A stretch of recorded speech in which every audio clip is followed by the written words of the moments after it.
Well, good morning, good afternoon, good evening, and good night to you lovely folks joining me here nice and early at Marvel Snap Zone. Welcome back for another episode of Infinite Decks of the Week, where I walk you through some of the more unique and more interesting deck lists that you out there in the community have been taking up to the Infinite rank this week. It is the final week of the Quantum Realm season, so many people out there at the moment doing things a little bit different if they haven't made it to the rank already, looking to rely on that unpredictability trait to get away with more aggressive snaps, to try and take more risks and rack up more cubes before it's too late to make it across that hurdle. As a result, we have to find a way of raising the stakes without being punished too much for it. And I know what you're thinking, why not just play Shuri Zero or Lockjaw Thanos if that's what you want to do? Because where's the risk in that? Well, you're not necessarily wrong. But today we want to talk about the different decks this week that have a similar upside. If you do enjoy this type of content, you know what to do. Leave a comment for me down below, letting me know what you think about the deck lists in this video.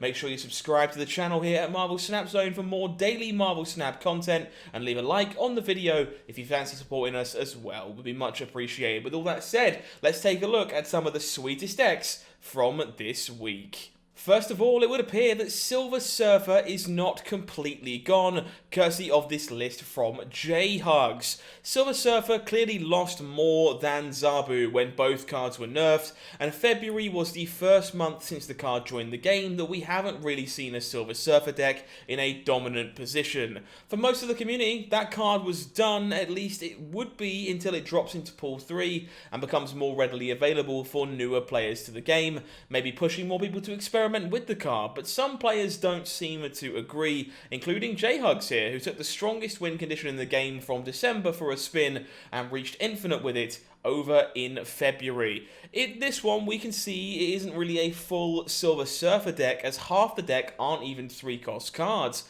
Instead, we're adding some discount synergies through Zabu and Sera, and Goose to finish off the deck. I would suspect the goal here is to play kind of like a Miracle playstyle, closer to Toxic Sera control, where many people believe they're going against traditional Sera control, and that isn't completely false, truth be told, but they're not going to be ready for that extra buff of stats from Silver Surfer, Brood, and even Wong on the last turn, thanks to your misdirection when your opponent thought you were supposed to be disruptive.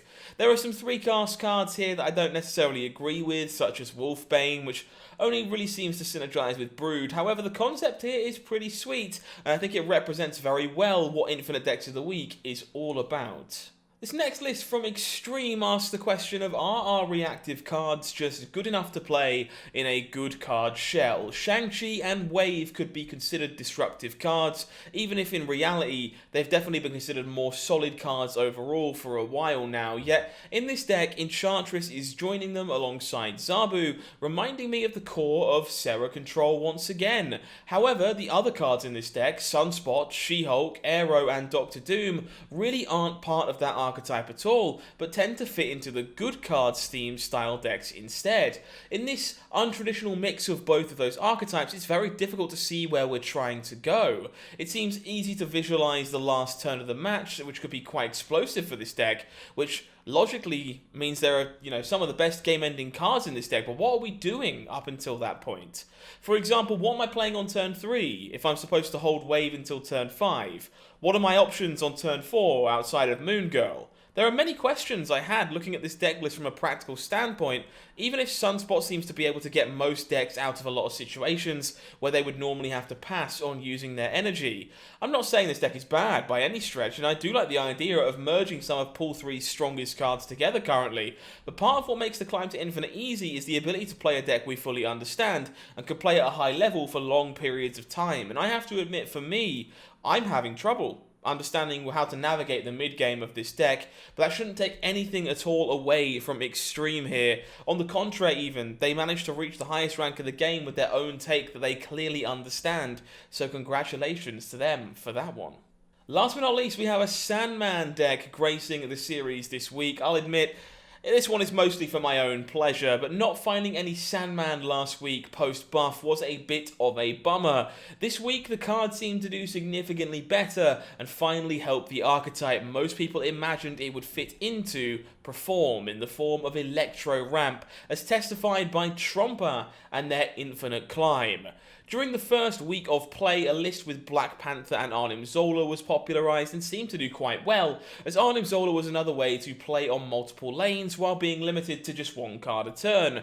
In Tromper's opinion, however, Captain Marvel and Aero are much better suited for this deck.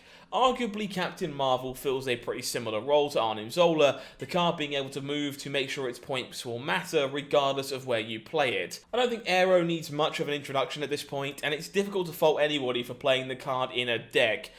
In the Electro Ramp deck, it's very much an insurance policy when you're ahead, and combined with Sandman, make sure that only very few cards in the game will contribute to another lane than the one you've decided to make them play into.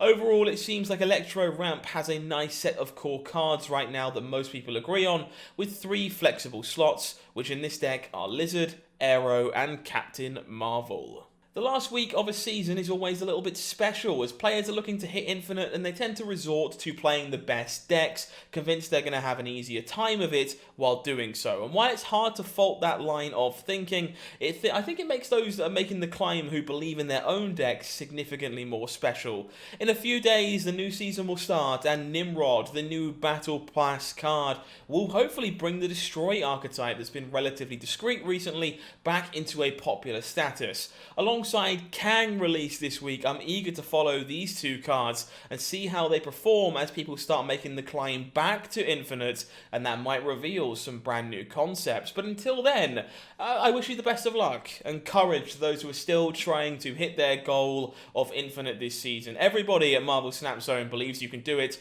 so feel free to hit us up in the Discord server or over on Twitter if you think you have any questions that we might be able to help you with. But until then, and until next time, I've been HowlingMines. You've been amazing, and this has been Marvel Snap Zone. Take care of yourself. Have a good one.